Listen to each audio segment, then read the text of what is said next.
El Evangelio según San Lucas, en el capítulo 15, esta parábola tan conocida como el Hijo Pródigo. El contexto es el siguiente: Jesús anuncia la buena noticia, Jesús se revela precisamente a los más pequeños, a los nadie de la historia, aquellos negados, a las víctimas, aquellos que estaban excluidos por muchas razones. Y son ellos los que realmente necesitan renovar su esperanza. Por eso están detrás de Jesús, por eso se acercan a oír a Jesús. Pero entre ellos también habían los fariseos, los letrados, quienes observantes en su ley se dan cuenta que cómo Dios puede estar con, entre comillas, la calaña de la sociedad, con las víctimas de siempre. Y en su razonamiento ellos critican esa actitud. Y Jesús, para responderles, les cuenta esta hermosa parábola, para mostrarles que Dios es un Dios que viene a salvar, no a condenar. Padre Luis, muchas veces en nuestra relación con Dios, y eso pasa en todas las religiones, no solo en la tradición judía, hay una relación casi siempre de reciprocidad. Es decir, cuánto yo estoy dispuesto a dar para que Dios me dé a cambio. Y en la situación inversa, en la medida en que yo no doy a Dios, tampoco puedo esperar nada de Él. Y en esa relación de reciprocidad, obviamente, tiene sentido la observación que hacen los publicanos. Porque si este es hijo de Dios, este es el rabí, este es el gran profeta, debería estar con los justos. Así ellos pensaban. Sin embargo, Jesús está con los pecadores, con los paganos, con las prostitutas, con la gente que realmente estaba excluida dentro de esa concepción religiosa de reciprocidad. ¿Cómo nosotros hoy en la realidad de nuestra vida entendemos esta relación? Porque también hay mucha gente que todavía vive en ese sentido su fe. Se acerca a Dios porque espera algo de Él, o, entre comillas, dice: yo voy a la iglesia, yo rezo, yo conozco la Biblia, voy a la misa, y en esa medida quiero que Dios responda conmigo. Y al contrario, cuando alguien no va a la misa, cuando no alguien que no participa en la iglesia, a veces por esta misma gente es vista como gente alejada de Dios, gente quien debería venir a la iglesia para conocer la obra de Dios en la vida. ¿Cómo entendemos esa relación, Padre Luis? Sí, todavía estamos arrastrando no sé si es problema, pero es un obstáculo de seguir comprendiendo lo que es el amor de Dios, porque la reciprocidad siempre ha venido desde el pueblo de Israel, ¿no? Muchos teólogos han tratado de ver este problema, esta dificultad, de reflexionarlo, pero de a poco se ha ido resolviendo, ¿no? Porque es el recibir, el tener la religión judía, se atenía a esto, ¿no? Este tema que pues estaban ellos con Dios, para ellos era la salvación, para ellos era todo, pero los que no están con Dios son los pecadores, los que no reciben nada y los que están perdidos. Y en este pasaje Jesús nos revela justamente ese obstáculo que hay, nos abre esa brecha, esa verdad, esa alegría que es entre... Muchas veces confunden, ¿no? La divinidad, que somos todos los conservadores, todos los que estamos con el Señor, con Dios, pero ahí está lo que es la parte humana. Entonces, este pasaje del Hijo Pródigo, que lo llamamos, que Lucas lo llama, pero en su profundidad es la parábola del Padre, ¿no? La parábola del Padre que nos va a invitar a ver cómo es esa misericordia que da a la humanidad, muestra a la humanidad, muestra al ser humano. Por eso Jesús quiere hacer esta parábola, ¿no? Quiere hacer esa parábola, indicarles, decirles: fíjense esta parábola lo que es, como es el hijo menor que le pide su herencia, y Dios ¿qué hace? Dios nos los da. Es un Dios de amor, un Dios de dador, un Dios de misericordia, nos los da así, todo lo que quieres te lo doy. Pero Dios está esperando si lo que le ha dado es bueno o es malo, ¿no? Entonces ahí está el hijo el menor que esa dádiva que le ha dado no lo ha sabido utilizar, no lo sabe utilizar, pero el centro de esta parábola es justamente, o sea, de la Cuaresma se podría decir, es esta parábola, ¿no? Es esta parábola del hijo pródigo, pero hay que descubrir bien, ¿no?, lo que es el hijo menor, el hijo mayor, y en el cual de ellos podemos descubrir, pero el centro también está ahí, la misericordia de Dios, la reconciliación de Dios, o sea, el amor de Dios para con la humanidad, ¿no?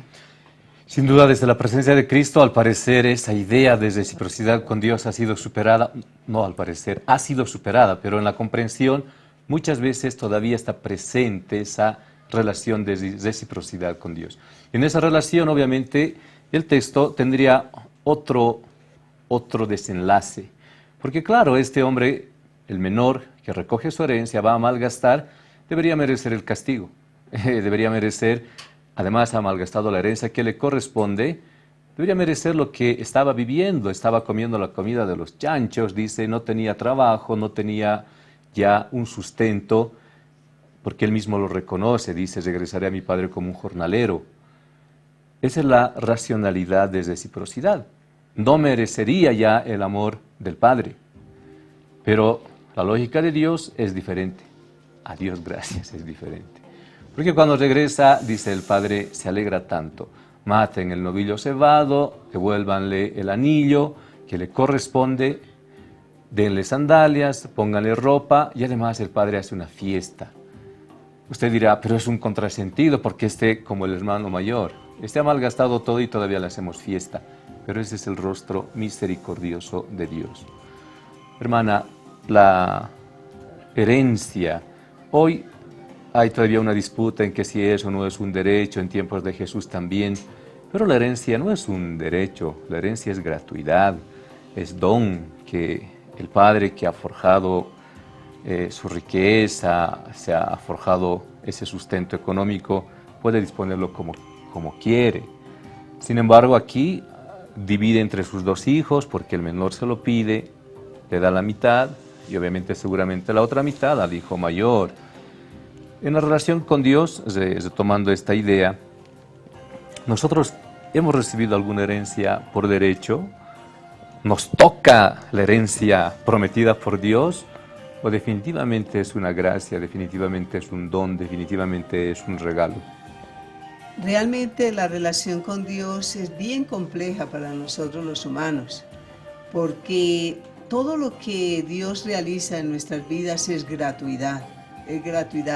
Y creo que los hombres y mujeres de nuestro tiempo estamos perdiendo ese sentido de lo que es la gratuidad. Está el interés, lo que me aporta a mí el relacionarme contigo.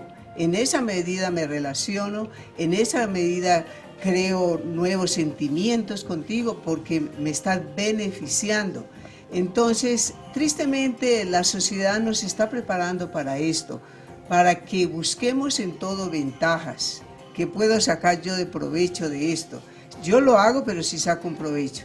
Yo estaba pensando que desde la antigüedad, al relacionarse el hombre con Dios, muchas veces no comprendía sus proyectos ni sus planes. Yo estaba pensando nada menos que cuando Dios envía a Nínive al profeta Jonás, entonces él lo envía y Jonás esperaba que Dios iba a castigar a este pueblo, se lo merecía. ¿Cómo pues un pueblo tan pecador y que tan odiado por el pueblo de Israel iba a ser salvado? Y le dice, por eso es que yo no quería ir a Nínive, porque yo sabía que tú les ibas a perdonar. Entonces estaba pensando en Jonás, que siempre estaba lleno de cólera y de ira porque Dios había perdonado a Nínive. Y aquí es parecido también en el pasaje para mí, del Padre misericordioso. Porque en este Padre veo la misericordia y el amor de Dios, la gratuidad. Porque inclusive el hijo menor pues ya lo había matado. Uno hereda de sus padres cuando estos mueren, no en vida. Y el Padre acepta esto. que inclusive el hijo lo mate antes de morirse y que se vaya con la plata, con la herencia, porque él le podía haber dicho al hijo, no, tú no tienes derecho a herencia, yo no me he muerto. Y lo que decías tú también de que la herencia se da gratuitamente. Ellos no merecían la herencia porque era el padre el que había trabajado, su esfuerzo, todo su sudor, y él se la podía dar a quien quisiera. Y entonces, encima de eso, el hijo menor lo mata, porque le pide la herencia y él calladitamente se la entrega, se la da, y todavía sale todos los días a mirar por el camino cuando regresa. Esa es la actitud de Dios. Y esa es la actitud que nosotros los humanos nos cuesta mucho entender. Un Dios que sale, un Dios que busca, un Dios que perdona inclusive antes de que nosotros pidamos perdón. Que cuando estamos más caídos, ahí está Él con su misericordia. Aunque los demás no entendamos, no comprendamos, Él está dispuesto a perdonar. Sin duda, cuán difícil es la relación y la comprensión, sobre todo de la presencia de Dios en nuestras vidas, porque como dice la hermana, en esa relación nosotros como seres humanos, alguien se equivoca, castigo, sentencia, condena. Así de simple. Y eso es justicia. Pero imagínense, Dios no es así. Porque Dios, si fuera así, primero no nos daría el don de la vida. Tal vez sería un merecimiento nacer, pero es gratuidad. No merecemos el amor de Dios. Por lo tanto, no es un derecho que tenemos que exigirle. Es una gracia que Dios nos ha regalado. Y a pesar de nuestra condición humana, con todas estas connotaciones, que ahora lo vamos viviendo, ¿no? Al parecer, de todas las creaciones, de toda la creación, mejor dicho, que Dios hizo, el ser más perverso es el ser humano, realmente. Porque no hay ser vivo en la tierra que se devaste a sí mismo, que mate a sus hermanos, que destruya sus condiciones de posibilidad de vida. O sea, no hay, definitivamente. Creo que el hombre, estamos viviendo una situación tan compleja en el que el hombre realmente se ha convertido en enemigo de sí mismo.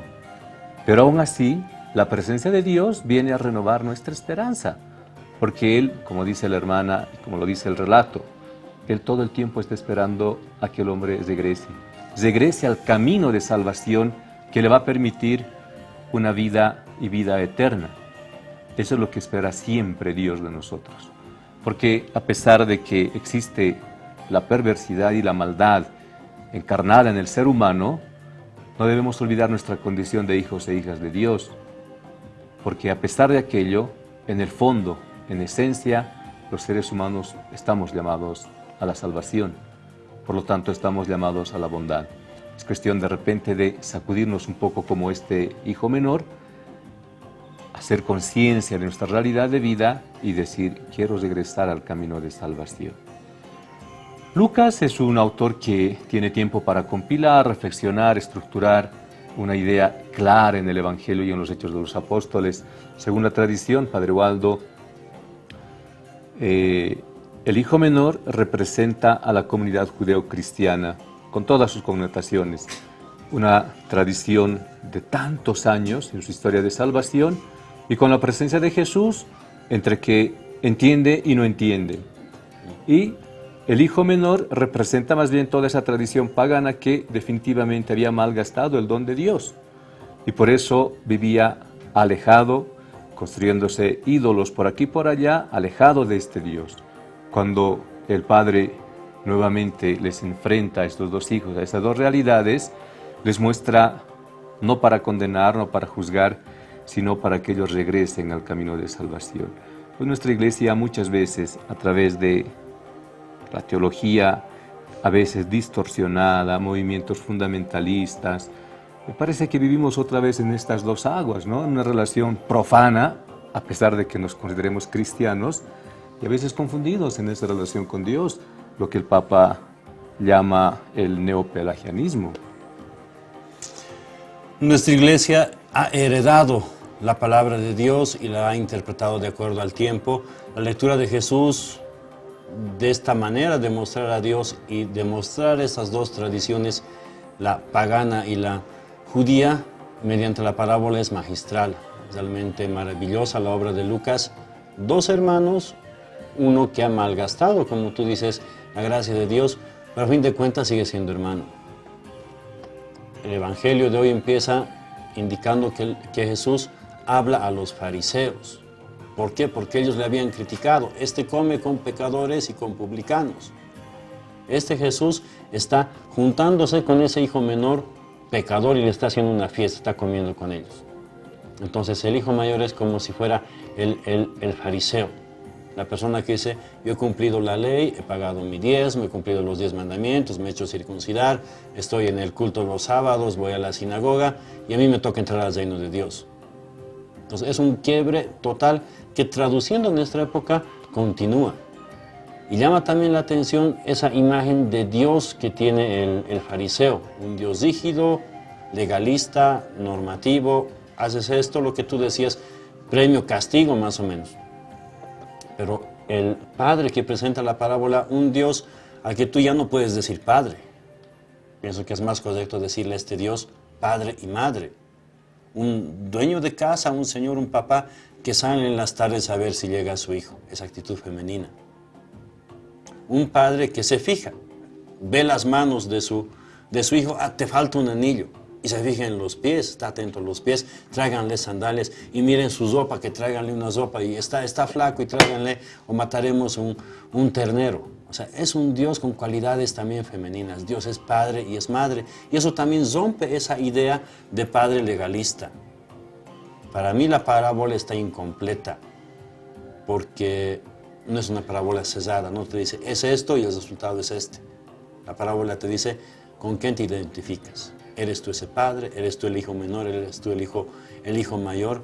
Creo que Jesús nos abre un horizonte muy grande y en ese sentido el Papa Francisco también con su mandamiento, con su mandato, con su invitación de ir a las periferias nos está diciendo esto. En nuestra iglesia hay también hijos pródigos, hay también hermanos nuestros que quizás no están cerca de Dios y esperan que el hermano mayor, nosotros creyentes de bautismo, de sacramentos, de misa dominical o de misa diaria, tenemos que abrir la puerta también a ellos y entrar al banquete con ellos. Creo que es otra visión de iglesia que nos cuesta todavía comprender. Sin duda, esto que dices me alegra tanto, ¿no? Al final de cuentas somos hermanos. ¿Por qué? Porque somos hijos de Dios Padre, que hace llover para justos e injustos, que nos da las condiciones de vida para santos y pecadores, que nos invita constantemente a la reconciliación, aquellos que hacen conciencia y quieren retomar el camino de salvación que Dios nos ha trazado.